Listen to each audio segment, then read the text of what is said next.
Hey, everybody, this is Eric Mishi, SAVE Executive Director, Suicide Awareness, Voices of Education. And we are back here with another conversation that we're going to begin having shortly with two of my favorite people in the world.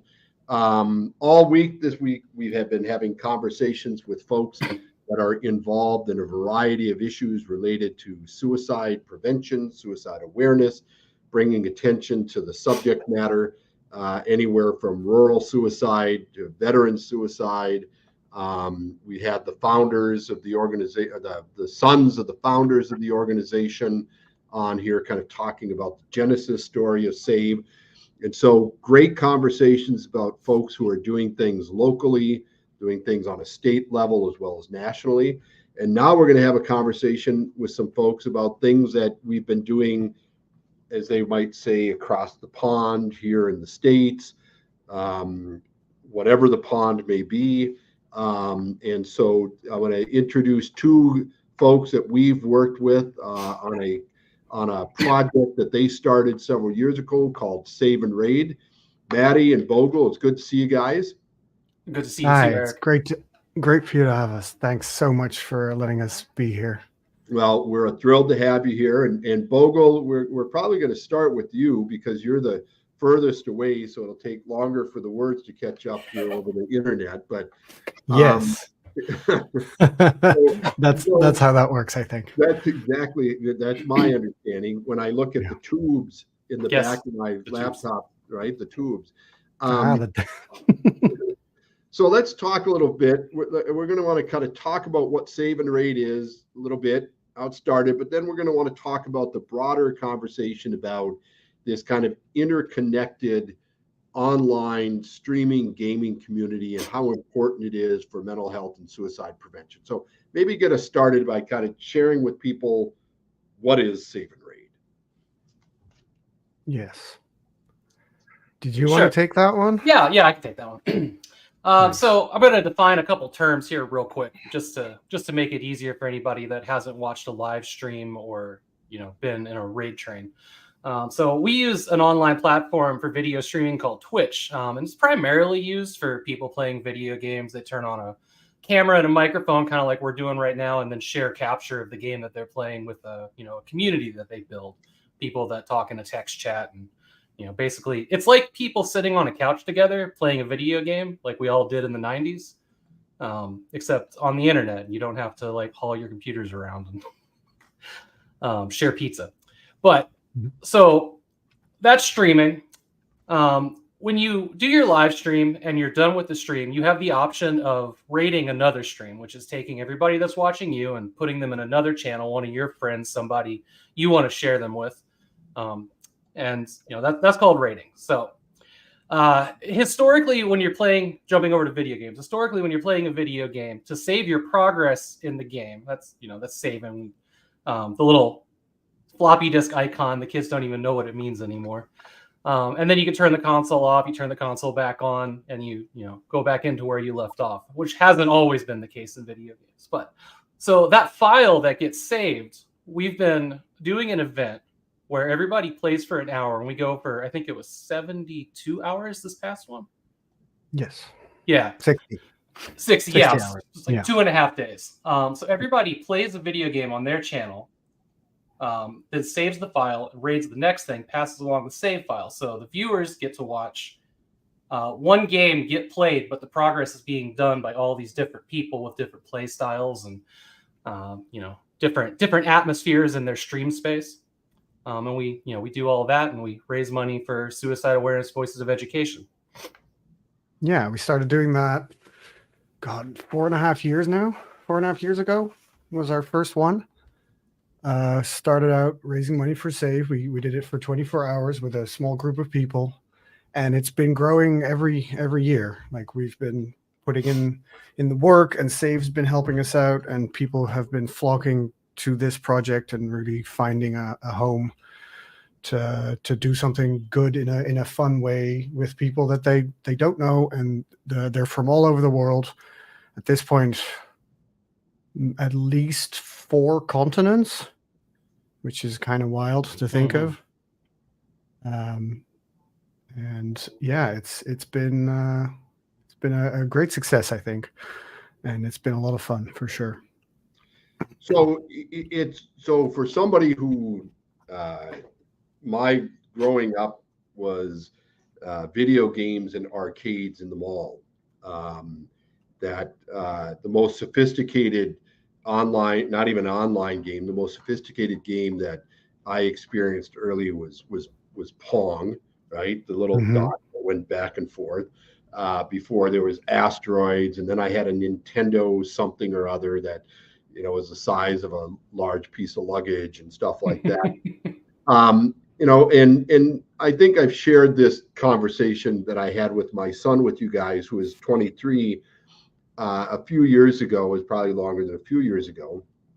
He got an Xbox, and that Xbox he would play and he would play, and one day he stopped playing the Xbox, and I was like, why aren't you playing the Xbox anymore? He said, well, because the Xbox I've got, I can't play with my friends, right? Because the way it's just, I can play here, but all my friends have the Xbox where we can all play together and we can kind of talk to each other and communicate. And I remember my immediate reaction to that was, you should just be happy you have an Xbox, right?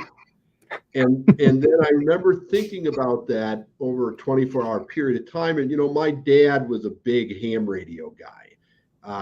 Back in the day when he would sit down in the basement, he had all this equipment, and he'd have his coffee and his multi-packs of cigarettes, and he would sit there for hours and hours and communicate both with his ham radio and Morse code to people all over the world.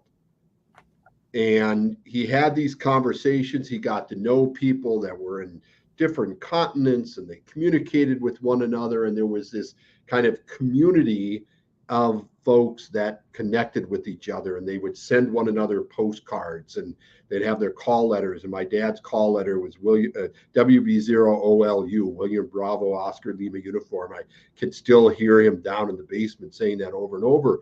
And I remember thinking about that, and then the next day going to the store and buying my son an Xbox that he could play to stay connected with his friends, because that Xbox was his version of my dad's ham radio. And so with that story, I want to kind of have you guys talk about this notion of this worldwide community and how important that is in that connectedness today as we talk about things like mental health and suicide prevention, and what that means to you, and what does that mean to others that you're part of that global lifeline, if you will. Mhm. Yeah, it's something that I've been sort of realizing more and more since working with Save and on Save&Raid. Artyom and I are sort of in the middle, I guess, of you and your son, in the sense that we definitely grew up starting to play video games before the internet, at least before sort of the more public face of the internet. So we've in a sense grown up with that new way of community building, and Twitch, the streaming platform that we use, but streaming in general, I think is a very logical step from that as well. It's something that I am still sort of astounded by the power of it, because nowadays it's so much easier to find like-minded people, right? Like, I started streaming about 4.5 years ago, thinking, okay, maybe one or two of my friends would watch occasionally. I would do this for 3 to 6 months, then I'll get bored of it, and that's that. It was a fun thing I would do for myself. And then people would show up, people I didn't know, because we had a shared interest. And like, I knew that obviously was a thing, but experiencing it yourself and getting to know people through such a shared interest and community, it's a lot more powerful than I initially thought. The relationships you build through that can be, and that's, I think, surprising to people who haven't encountered that before. The type of relationships you can build through that are a lot more meaningful than I initially thought would be possible, because you're not in the same location, you're often not in the same country or even continent. So being able to do that first through video games, and then secondary through streaming, where you can have either a face-to-face relationship or a text-based relationship with multiple people.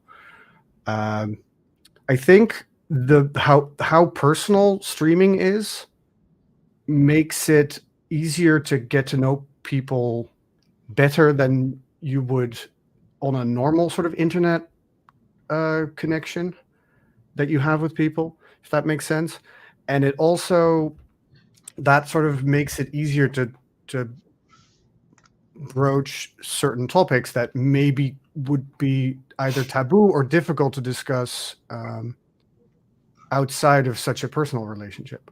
So streaming especially, but like how we interact with our communities through Discord or social media or video games without streaming, because I do play video games with people that I've met through streaming without even streaming them. They're just now my friends that I play video games with. Just the intense relationship you can build with people really helps in making certain topics approachable, and that sort of leads me into thinking, or leads me into saying, like, something like suicide prevention is so much about making it making all of us able to discuss it and making it a subject that we can actually talk about, removing the stigma. And that cannot happen, I feel, unless we, have the type of relationships where you talk about these types of things. And the fact that streaming makes that possible with people that I didn't know and live in completely different countries is frankly amazing. So that's sort of my personal take on that. I hope that makes sense. Well, go ahead, Matty. Even more the impact is, when you're a streamer and you have a platform and, people, they come in and watch and they hang out and you get to know and trust each other. Like, you have the ability to be the person that they talk to when they're having a problem or they're considering suicide or just having a bad day. And I feel, and not everybody agrees with this, because some people just, want to get on, go live, do their thing. It's a job, they entertain, and they're done. But I think there's like an inherent responsibility for anybody that'll, that can take it up, to be that person that people can come to. So, yeah, and I mean, here's the interesting thing that you both have kind of referenced in this conversation before, is that the ease in which you can have conversations about things that you might not have either face-to-face or even in a chat room, right?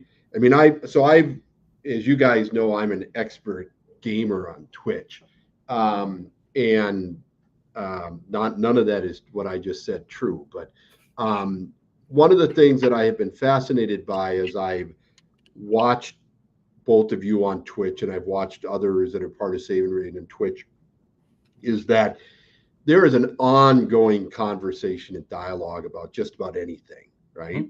Not just the game, but somebody introduces a topic, whatever that topic may be, and kind of that entire community that's involved in that game experience weighs in some way, shape, or form. And so it's almost that kind of informality that becomes really profound in those conversations, because there's really no judgment going on, right? There are people saying things, there's people kind of offering ideas and thoughts, and it seems to me that that's a place where, and this is going to sound corny, but that's a place where this kind of magic happens with these connections. And is that me making that up, or is that really No, kind not of at all. what happens here? That is, I mean, yes, it's a corny way to put it, I guess. But I would agree. Like, it feels, that's why I'm having a little bit of trouble like putting into words how I experience this, because it does feel a little bit magical, because it is still wild to me, even after 4.5 years, that people that I know them to a certain extent because they've been in my channel or someone else's channel or part of Save&Raid for a while. But the fact that they come to me for not necessarily advice, but at least the ability to talk about their lives, to talk about the things that trouble them, that they are struggling with. That's amazing, because on the one hand, it's terrifying because it is a responsibility. Like I mostly talked about sort of the personal connection, but absolutely I agree with Matty that it is a responsibility of the streamer, because they are sort of the front face of this community at that point, to be that person for so many people. That's also terrifying, because I'm also just an internet idiot, right? Like I see myself, and I see most of the streamers, if not all of the streamers, a part of that I know and that are part of Save&Raid. I see them as very kind people. I see them as very smart people. We're also just, doing whatever. We're just playing video games on the internet, and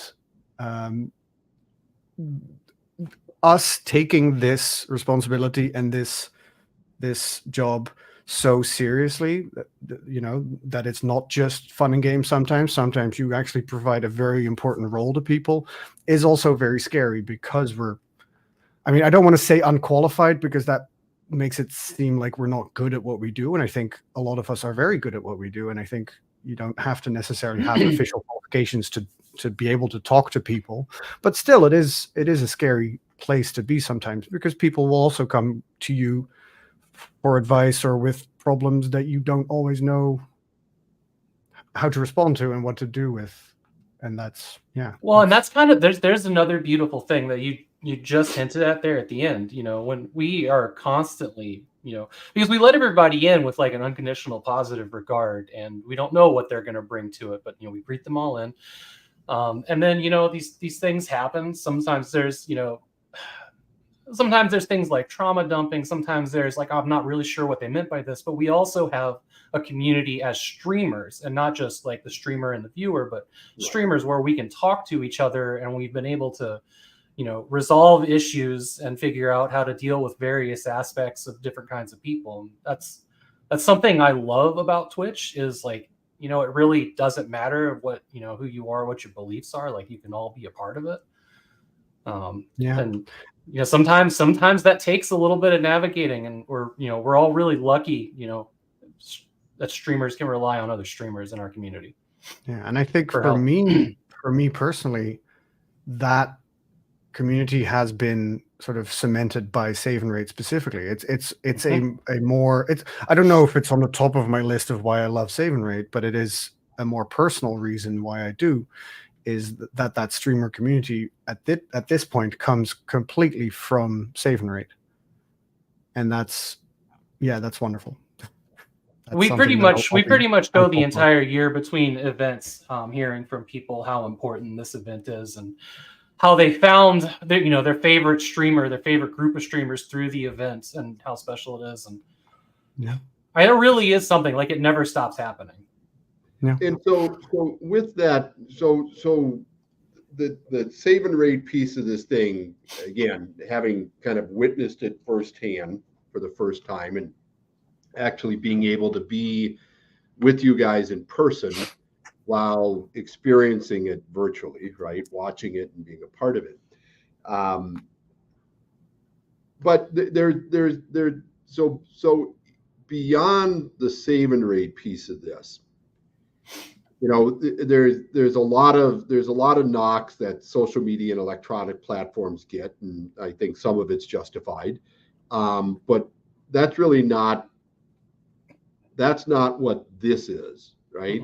That when we're talking about these connections, whether it's Save&Raid or it's the community that people are creating online with streaming and gaming, is, I keep coming back to this idea that my dad had on his wall hundreds of postcards from all over the world. And I don't think he would ever tell you that those folks were his best friends in the world. But I think they developed a community where there was an understanding that they were having conversations that were meaningful, that were connecting, and had value. Mm-hmm. Yeah, I agree with you on the ham radio thing. My parents were both ham radio operators, KD6NYS and N3AYW. Why is that embedded in my brain? I don't know. All the other useful things that could be there, but I mean, my father would travel and meet his radio buddies, which honestly probably that probably transferred into the courage for me to meet people that I met online, digital only. Yeah, that is sort of eerily similar to what you do now with people coming over for Save and Raid and Quadlan and stuff, and us having met.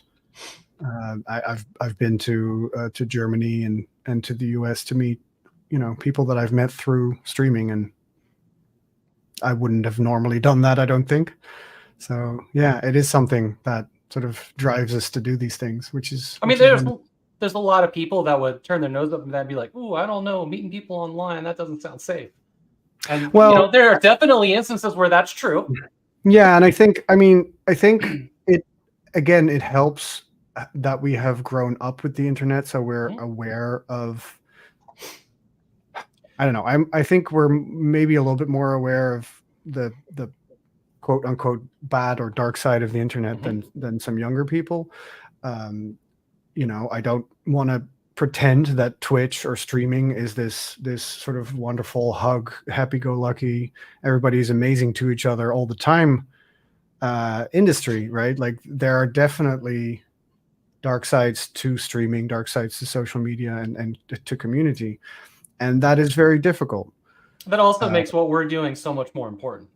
Yes, and that's what I was getting at as well, is that I've had, especially people from my real life, although at this point I don't think I can call it that anymore, but at least from my pre-internet life, I've had them come up to me and say how shocked they are at how positive and how welcoming and how free and open-minded my community and others' community in Save and Raid is, because their personal experience with the internet had been completely different. And that's another thing why I think something like Save and Raid is so important, and what really, I hope is something that Save can value in its relationship with us as well, is to show people that the internet, even though it's a horrible place with horrible people sometimes, often, it can also be something completely different, and it can actually be a force for good, which is so important. And I want to emphasize, again, you can't unring the bell of the internet. You can't unring the bell of social media. Cell phones, right? You can't unring the bell, right? And so. No. I think from Save's perspective, and certainly from my perspective, the goal here isn't to try to unring the bell and create a new generation of Luddites, right? I think the goal here is to take that valuable, positive experience that takes place in this world, right? And to amplify it and to strengthen it and to highlight it, right? There are bad things that go on in the flesh and blood world, right? Not everything about what goes on in the physical world is all the greatest thing either. I mean, we know that there are challenges out there in that brick and mortar world or flesh and blood world that we live in. We know that there are challenges in that electronic world that we live in online and things like that. But one of the folks that we had a conversation with yesterday, said, one of the benefits of creating these online communities is that you give people who otherwise would not have a community to be a part of in the physical world an opportunity to make those connections in the virtual world. There's even something more interesting in that. If we wanted to talk about things like VTubers, and you probably saw some of them for the first time watching Save and Raid, VTubers and PNG tubers, but people that don't necessarily feel comfortable in their own skin. They can basically get online with an animated version of how they see themselves, like the residual image from the Matrix, basically, and just be who they want to be for anybody that wants to come hang out with them. And that really is an empowering thing about streaming that I love. Yeah, and I think yes, there are bad things in the real world. I think it's not a huge secret that a huge problem of sort of the bad side of the internet is this anonymity thing that enables people to be, I don't know, their most horrible version of themselves.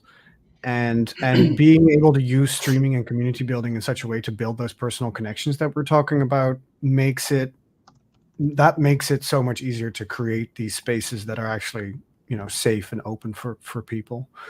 I think someone in chat also mentioned the ability to push away the people that do not fit within your community, that try to harm your community, and that leads to really expecting certain things from tech companies and from the people behind the services to provide people like us with the tools to be able to do that, right? If Twitch didn't have a ban function, I don't know if I would be on Twitch. Not that I necessarily have had the need to use it all that often, except for the occasional bot, but it is an incredibly important feature of any tech, of any social media, to be able to do that.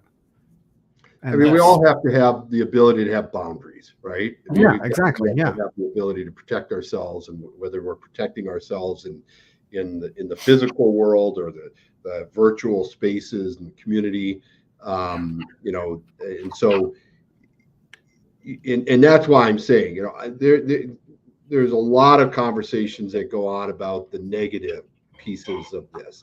I don't know that we talk enough about the positive benefits, and my sense is those who are in that world talk about it all the time, whereas those who aren't in it all the time just assume that it's this dark dystopian place that nobody should go to. I feel like the negative aspects of things like Discord or the bad moments on Twitch where they're too lax on their terms of service, I feel like they are really just a really bright minority in all of it. Like, they're the things that the news articles pick up on and just run away with. And it's not been my experience that I found many places like that. And I think that's I mean, obviously that's good. I think experiences vary depending on who you are. And I also think that even though they are the minority, they can do serious harm to people. Because they have the ability to create an echo chamber among their beliefs or whatever it is, and just make them worse. And that's the danger. That's the danger in like small closed communities. But it's also the greatest thing when you're building something like Save&Raid, is that we have a community of like-minded people that are here to do the best thing that they can do. Yeah, I think everybody's experience is unique. Everybody, and again, I would argue that I think there's an awful lot of positive that goes on in the work that you guys are doing in the communities that you're a part of, and I think it's important to recognize that, and that's part of, for me, it gives me balance as I look at these issues as an organization that's focused on suicide prevention, to know that there is, this is not some monolithic perspective, right? You really have to, you got to have eyes wide open that there are incredible things going on in the world online with good people like you guys and everybody who has been watching this today from Save&Raid.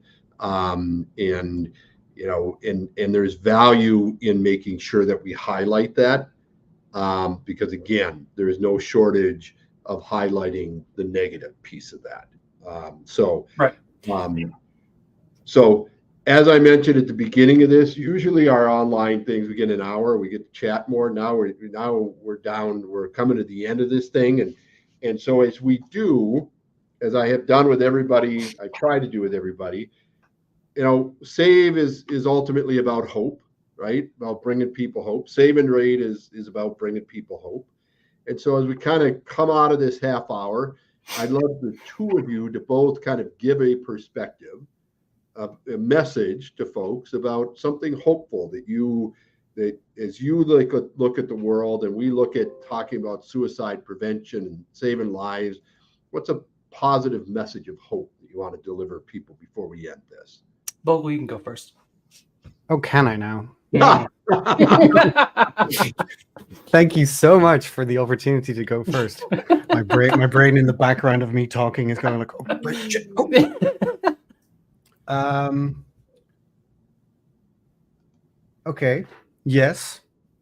You know what I'm hopeful for? And I think is actually, so it's on my mind a lot, because I think it's on a lot of people's minds a lot. And I hope I'm not triggering anyone by bringing this up, but the US elections are coming up. And even though I am not a US citizen, it affects a lot of us worldwide. And I will say that for the first time in a very long time, I feel a lot of hope in that regard.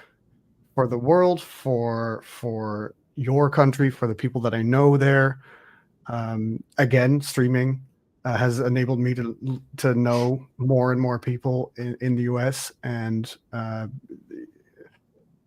not always easy for them and for me to see, the sort of the political global scale of things there. And I am hopeful currently that is going the way that I want, and the way that a lot of people I know want. And I'm not entirely sure if that's what you were aiming for. Whatever your hopeful message is, Bogle, is. But I think my hopeful message is vote in November, and that is very important. And if you can, please vote. And I am hopeful that we can do great things together. Something that I wanted to share that ends in a note of hope that I think is really important, because I've been listening to all these talks and they've all been wonderful. And I've really enjoyed the notes of hope and the survivors and what they've done with, the pain and grief, what the things they've built with it are beautiful. I am a twice survivor myself, of my own attempts, that made it past the stage of, not caring if it hurt anybody and like having a plan. And the thing that I want to say, all of the best days of my life have happened after that point. And I think that there's a lot of power in that statement, for anybody that's going through a tough time. But it really Matty, is. There's a lot of power in that statement, Matty. There's a lot of power in that statement. And you know something? The world and all of us are better because you are here with us. We are. Thanks. And thank Absolutely. you. And thank you for for what you do and the entire Save and Raid community. Again, big heart with all you guys. I love you. You guys do good things every single day, whether you're doing them for Save or you're doing something else. Matty, sharing with us the work from Stop Soldier Suicide and the Black Box Project. That was an incredible gift for us to have that conversation. So thank you for making that connection. So I'm going to let you both go. Bogle, if I'll let Jen know that if she's got a stopover to make sure she rings you up. Oh yeah, we can have lunch. You can have lunch. You can have lunch. All right, gentlemen, it's great to see you again. We'll be in touch soon. Thank you. Thank you, Eric. Thank you so much for having us. Thank you. Bye-bye.